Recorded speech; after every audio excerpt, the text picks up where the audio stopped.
Good morning, I'm Diane Macedo. Thanks for streaming with us. In today's update, the trial of Derek Chauvin enters day 3 today. The off-duty EMT and firefighter who was at the scene will take the stand again this morning. Genevieve Hansen says she begged officers to let her help George Floyd before calling 911 to report them that day. I literally watched police officers not take a pulse and not do anything to save a man.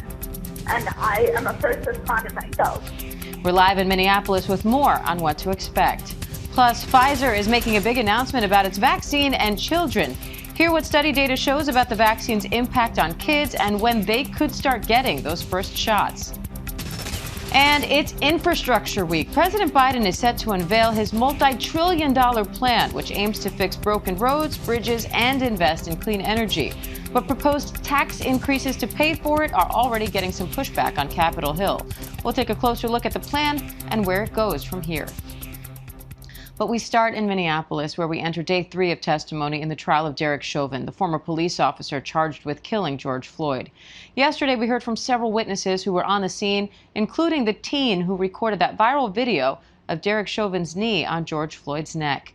ABC's Alex Perez is in Minneapolis with a closer look. For the first time, jurors hearing from the young woman who recorded the video that sparked global outrage, capturing George Floyd's last breaths. Darnella Frazier, just 17 at the time, seen walking to the corner store with her little cousin when she sees the commotion. Later, standing by the wall, recording, the judge allowing her to testify off camera. The ordeal last May, she said, still vivid. I heard George Floyd saying, "I can't breathe, please. Get off of me. I can't breathe." He cried for his mom. He was in pain. It seemed like he knew. It seemed like he knew it was over for him. Frazier testifying it changed her forever. It's been nights. I stayed up apologizing and apologizing to George Floyd for not doing more and not physically interacting and not saving his life. But it's like, it's not what I should have done. It's what he should have done. Back on the witness stand, bystander Donald Williams, who called 911. He had his knee on the dude's neck the whole time, Officer 987. The man went, stopped breathing. He wasn't resisting the rush or nothing. He was already in handcuffs. Prosecutors asking why he felt the need to identify Chauvin by his badge number. And why did you do that? Because I believe I witnessed a murder. 27-year-old Genevieve Hansen also testified, a Minneapolis firefighter and EMT who was off duty and came upon the scene, begging officers to let her help. It's what I would have done for anybody. When you couldn't do that, how did that make you feel? Totally distressed. Were you frustrated? Yes. Prosecutors playing her emotional 911 call. I literally watched police officers not take a pulse and not do anything to save a man. And I am a first responder myself. But the defense, in a tense exchange, arguing the officers considered the onlookers a threat to their safety. And would you describe other people's demeanors as upset or angry? I don't know if you've seen anybody be killed, but it's upsetting. That was a tense moment there with Genevieve Hansen and the defense. Alex Perez joins me live outside the courthouse in Minneapolis now with more.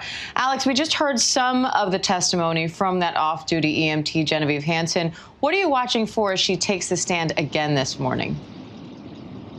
Yeah, Diane, as you mentioned, we expect her to take the stand once again this morning. Yesterday, things got very tense in the courtroom during that cross-examination. At one point, the judge asked the jury to leave and then admonished Genevieve, telling her she must simply answer the questions. We expect to see possibly more of that tense exchange when cross-examination continues this morning. And also, we expect prosecutors to continue calling perhaps a few more of these eyewitnesses who were there on the the scene. Now, remember, the prosecutor believes it's not only important for the jury to hear what they have to say, but a lot of these people also took cell phone video. So the prosecutor wants to make sure that all of that video is admitted as evidence for the jury to consider. Diane? All right, Alex Perez in Minneapolis for us. Thanks, Alex. And let's bring in law and crime host and legal analyst Terry Austin for more on this. Terry, we've now heard at least 4 witnesses testify as bystanders, and that they say as bystanders pleaded with Chauvin to get off George Floyd, he seemed to dig his knee even harder into Floyd's neck. How might that impact this case? I think all of the witnesses so far have been very consistent. You saw Donald Williams, and obviously his testimony as a martial arts expert was very important. But the 4 minor children who were there at the time, they also very much corroborated the fact that Chauvin's knee was on Floyd's neck. He did not let up, and he didn't let up until the medics came and said, please get off. So I think that was powerful, the fact that they were so young and they saw all of this in front of them. Very credible witnesses, and I think it went over very well as far as the jury was concerned.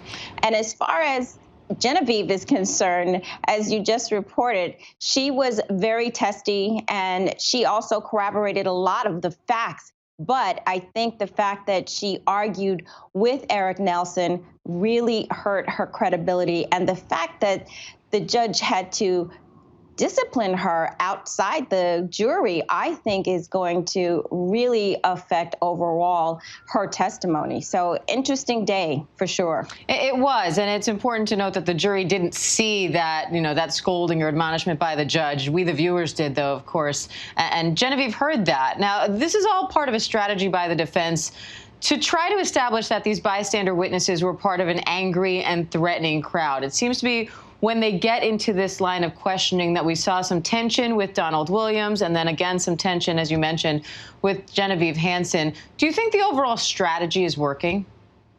It's interesting because I think that when they were prepped, perhaps one of the things the prosecution said was, don't let them make you look as though you were angry. Maybe you were frustrated. But I do think that one of the things that both Donald and Genevieve should have done is answer the questions directly, not argue, not push back, and say what they have to say. Clearly, when we heard Donald talking, he was saying, look, you're not going to make me look as though I was an angry individual. And I thought that was good. But the fact that he answered the questions the way he did, he had an attitude, that takes away from the testimony. And the same with Genevieve. She actually had to be told by Judge Cahill, you have to answer the question. And when she answered one of the questions and she continued to explain about the body weight, the judge said, just answer the question. And she said, and this is when he stopped her and took the jury out, she said, I was answering the question. So a little bit more argumentative than they should. I think the tactic is still a good tactic. The crowd wasn't angry. The crowd was upset. The crowd was frustrated. No one was listening to them. So it's a good tactic, but it wasn't executed as well as it could have been. And when you say it's a good tactic, you mean by the prosecution or by the defense? I think it's a good tactic by the prosecution to make sure that the witnesses are all consistent, that we weren't, as a crowd, getting angry. We were just frustrated. But I don't think that it is being executed as well as the prosecution would have liked it to have been done. And you make a very good point, Diane. I do think Eric Nelson is picking up on that, and he's maybe going into that territory intentionally to get the witnesses a little bit upset so they don't come across as credible as they might be if they didn't get so upset. And you say that you expect that all of this to affect Genevieve Hansen's testimony today. Can you explain that a little bit more? And in general, what else are you looking out for today? Well, I'm looking for her today to be a little bit more calm and cool. She definitely is a proud individual. She knows what she's doing, and I think some of that is still going to come across. But when a judge takes the time to discipline you, I think that will have an effect. Although, Diane, I have to say, the last word she said when she got off that stand was, okay, or something to that effect. It was quite cavalier, and I was surprised that she answered or addressed the judge like that when he said, we'll see you back here tomorrow at 9:30. And I thought that anyone sitting there being scolded by the judge would have, at that point in time, been a little bit more receptive to what he had to say. Hopefully she slept on it, and when she comes back today, she will be a bit more cool, calm, and collected. All right, Terry Austin, great to have you. Terry, thank you. Thank you. And ABC News Live will have continuing coverage of the Derek Chauvin trial when testimony resumes this morning around 10:30 Eastern. And President Biden is set to unveil his massive new infrastructure plan. He's proposing to spend trillions of dollars on roads, bridges, clean energy, and more. But there is a battle already brewing over how to pay for it. Chief White House correspondent Cecilia Vega is tracking it all for us. Good morning, Cecilia. Hey, Diane, good morning to you. President Biden heads to Pittsburgh today to roll this out, and this is going to be massive, more than that nearly $2 trillion COVID relief package that they struggled to pass. It's going to be rolled out in two phases, so let me show you what we know so far. That first phase is going to focus on physical infrastructure, things like roads, bridges, railroads, broadband, also green energy like electric cars. Then in the coming weeks, they're going to introduce what's being called the human infrastructure of all this. This is going to take care of reportedly things like paid leave for workers, universal pre-K, tuition-free community college. Now, the price tag is the key here. We're talking for both of these paths potentially as much as $3 to $4 trillion. How are they going to pay for all this? Well, they are focused. This White House is focused on rolling back Trump's corporate tax breaks. This is raising them from 21 to 28%. Also focusing on penalties, increasing penalties for companies that move jobs overseas. President Biden has long promised not to raise taxes on anyone making less than $400,000 a year. Diane, one estimate is placing the potential for job creation out of a plan like this at more than 2 million jobs. But really, the big hurdle right now is votes and support for this on Capitol Hill. Republicans are calling this a liberal grab bag. They do not want to see these corporate tax rates rolled back. And there are already cracks in the Democratic ranks as well. Moderates are saying that this is a really big price tag. They're not sure about it. And progressives say it doesn't go far enough. And Diane, this White House cannot afford to lose any votes on this one. All right, Cecilia Vega, thanks for that. And ABC News has confirmed the Justice Department is investigating Florida Congressman Matt Gaetz over an alleged relationship with an underage girl. Gaetz is denying any wrongdoing and claiming he's the target of an extortion attempt by a former Justice Department employee. Senior White House correspondent Mary Bruce has the latest on that one. Overnight, Florida Congressman Matt Gaetz, a rising conservative star and close ally of former President Trump, insisting he did nothing wrong. It is a horrible allegation, and it is a lie. The New York Times breaking the news, reporting the Justice Department is investigating whether Gaetz had a sexual relationship with a 17-year-old girl and paid for her to travel with him, potentially violating sex trafficking laws. A source aware of the investigation has confirmed some details to ABC News. The person doesn't exist. I have not had a relationship with a 17-year-old. That is totally false. Gaetz reportedly telling Axios, I have definitely in my single days provided for women I've dated. You know, I've paid for flights, for hotel rooms. I've been, generous as a partner. I think someone is trying to make that look criminal when it is not, adding he is, quote, absolutely confident none of the women were underage. Overnight, Gaetz claiming he's the actual victim here of an extortion scheme. A person demanded $25 million in exchange for making horrible sex trafficking allegations against me go away. He says the investigation is part of a politically motivated campaign to damage his reputation. But the probe was reportedly launched last year in the final months of the Trump administration. I do believe that there are people at the Department of Justice who are trying to smear me. The interview leaving the Fox News host baffled. If you just saw our Matt Gaetz interview, that was one of the weirdest interviews I've ever conducted. I don't think that clarified much. Now, Gaetz says he was actually cooperating with the FBI, working with them on this extortion case, and now he's demanding that they release what he says is relevant audio and documents. Meanwhile, the man that Gaetz is accusing of extorting him denies all of these claims in an interview with the Washington Post. And Diane, this morning, the Justice Department is still refusing to comment on this truly bizarre case. Bizarre indeed. Mary Bruce, thanks for that. And we have breaking news this morning. Drug maker Pfizer says its vaccine is 100% effective in preventing COVID-19 for children 12 to 15 years old. The promising news comes as more than 96 million Americans have received at least one dose of a vaccine. That's just over 37% of the U.S. adult population. Stephanie Ramos has the details. This morning, a stunning vaccine breakthrough. Pfizer announcing its vaccine is 100% effective in preventing COVID-19 for children 12 to 15 years old. The news comes from the results of a trial that enrolled 2,260 children ages 12 to 15, where some participants received a placebo and others got the Pfizer vaccine.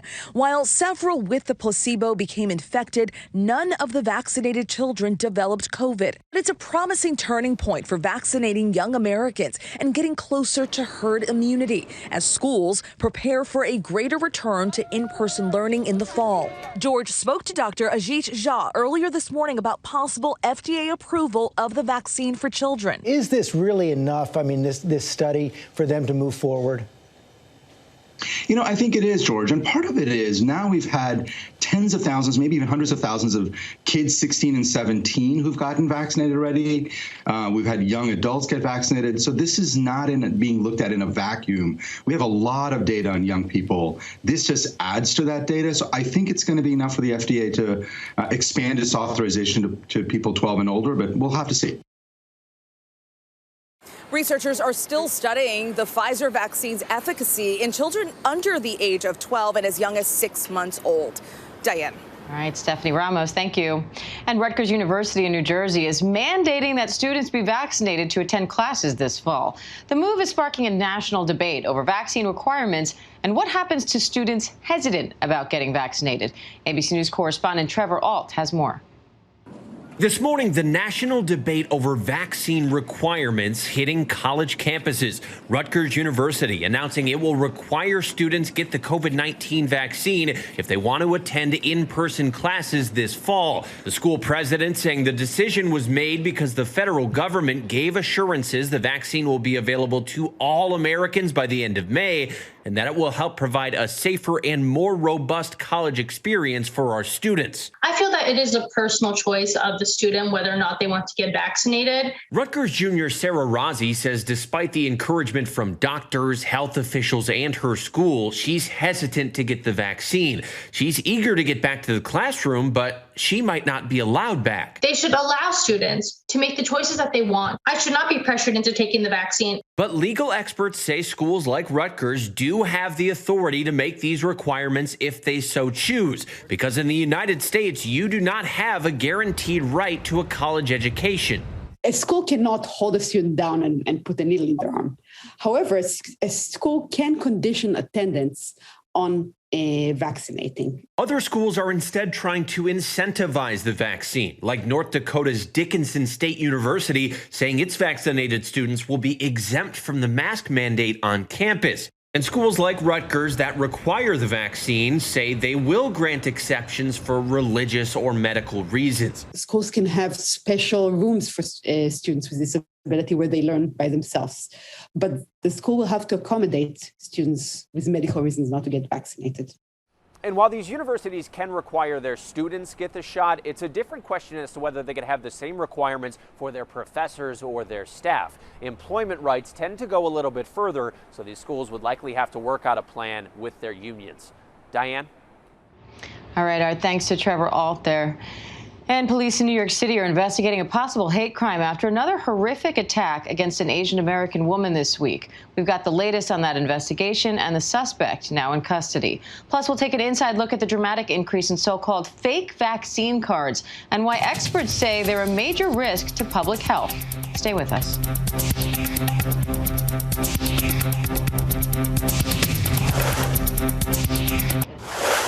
Welcome back. New York City police have arrested the man they say brutally attacked an Asian American woman on her way to church. The assault was caught on surveillance video, as was another disturbing moment that happened after the attack. We want to warn you, this video may be hard to watch. Here's ABC's Eva Pilgrim.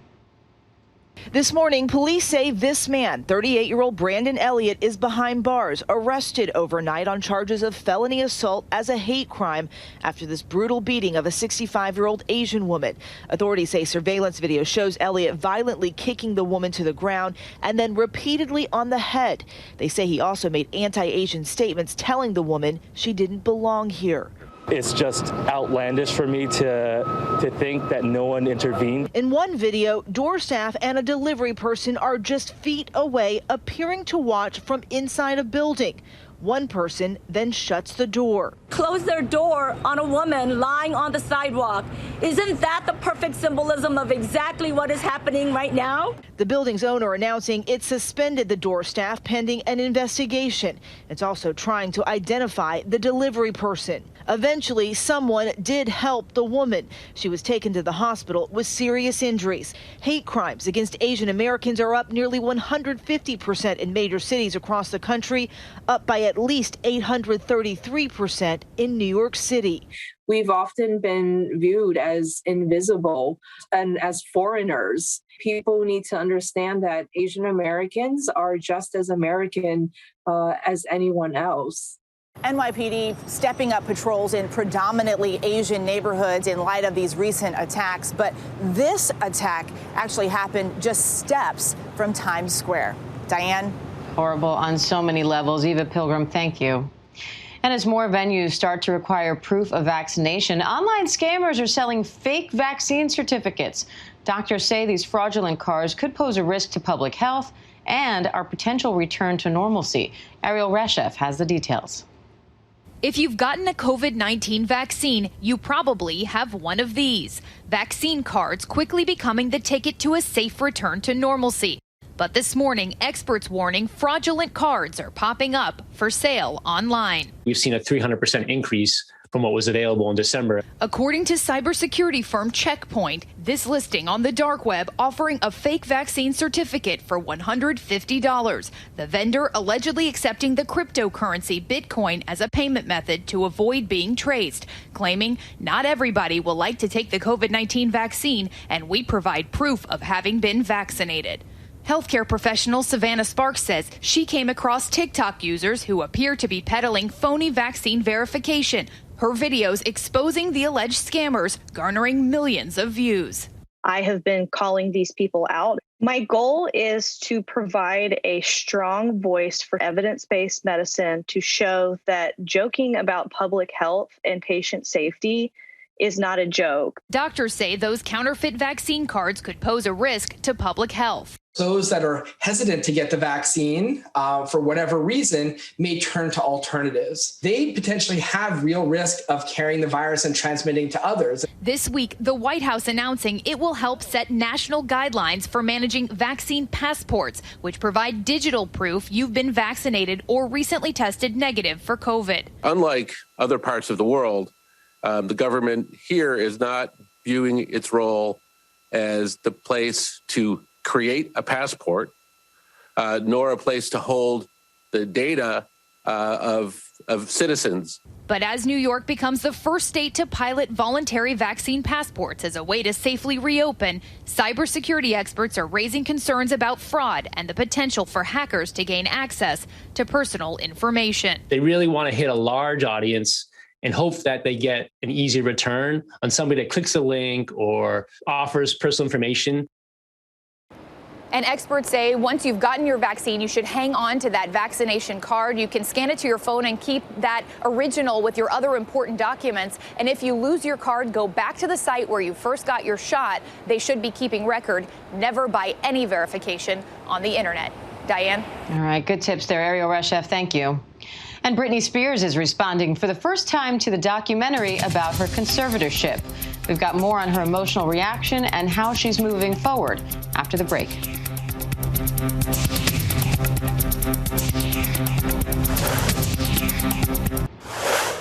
Britney Spears is responding for the first time to the documentary about her life and conservatorship. Posting on Instagram, Spears says she didn't watch much of the documentary, but she saw enough to get emotional. So many have spoken out in support of Britney since that documentary's debut on Hulu. Now we're finally learning how it made Britney feel. Kaylee Hartung has more. This morning, Britney Spears breaking her silence, saying she cried for 2 weeks because of the wildly popular Hulu documentary about her life and career. Hi, Britney. Spears posting on Instagram, "I didn't watch the documentary, but from what I did see of it, I was embarrassed by the light they put me in." The thing that people became fascinated with was her sort of unraveling. adding, "I still cry sometimes." Would you hold it against me? This is the first reaction from Britney following the film's February release. Framing Britney Spears takes a closer look at her rise to superstardom and years of tabloid headlines. The singer writing about the toll that's taken. "My life has always been very speculated, watched, and judged really my whole life.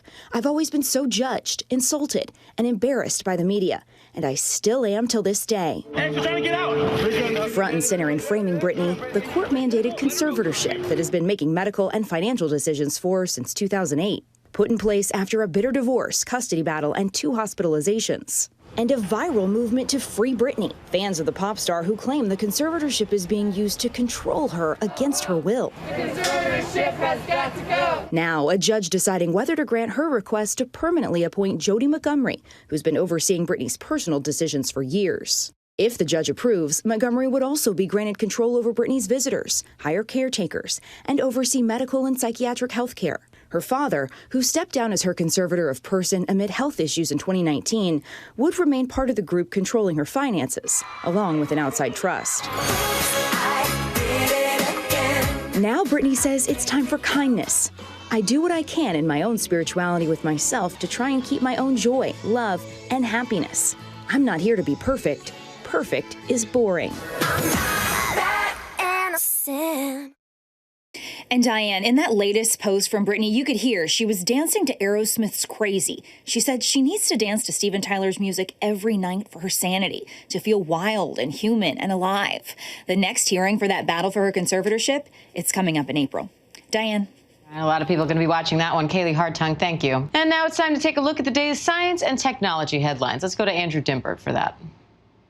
In today's Tech Bites, YouTube is testing a major change to its video rating system. The company will hide dislike counts from public view during the experiment. It's to help prevent targeted harassment campaigns. Now, the dislike button will still be visible, but only creators will see the tallies. LinkedIn is jumping in on the social audio bandwagon. The company will test a new feature that's similar to the app Clubhouse. LinkedIn says its feature will be connected to users' professional identity, not just a social profile. Testing is expected to start soon. And changes are coming to the directions in Google Maps. New features include a live view with augmented reality function to help users get around airport terminals and other indoor locations. All you have to do is point your camera, and arrows or icons will lead you where you want to go. And those are your Tech Bites. Diane, back to you. All right, Andrew, thanks. And an off-duty firefighter and EMT will be back on the stand this morning when the trial of Derek Chauvin resumes. Yesterday, Genevieve Hansen testified that Derek Chauvin looked, quote, so comfortable while kneeling on George Floyd's neck, and that she felt, quote, totally distressed when police wouldn't let her help Floyd. Let's check in with Kenneth Moten, live in Minneapolis, with more on what we can expect. Hi, Kenneth. Diane, the off-duty firefighter who testified she tried to get Minneapolis police to let her save George Floyd's life, will retake the stand as we kick off day 3 of Derek Chauvin's murder trial. Genevieve Hansen's emotional testimony capped off a day full of emotional testimony from bystanders, several of them minors at the time. All of them told the jury how Derek Chauvin dug his knee into Floyd's neck on May 25th. And as that cell phone video has shown, they tried to get him to let up. Those witnesses broke down and said they felt helpless during the deadly encounter. Hansen said Chauvin seemed very comfortable with the majority of his weight balanced on top of Floyd's neck. Chauvin's defense has argued officers were distracted as they dealt with that growing crowd of upset residents. Defense attorney Eric Nelson even challenged firefighter Hansen, asking why she became angry and started swearing at the scene. The exchanges grew so tense, Judge Peter Cahill excused the jury and warned Hansen not to argue with lawyers. So we will see how all of that impacts her testimony today as we start day 3. Diane? All right, Kenneth Moten, thank you. And that does it for this ABC News Live update. I'm Diane Macedo. We will have live coverage of the Derek Chauvin trial as the testimony is scheduled to resume in just a short while. We'll see you then. Stay safe.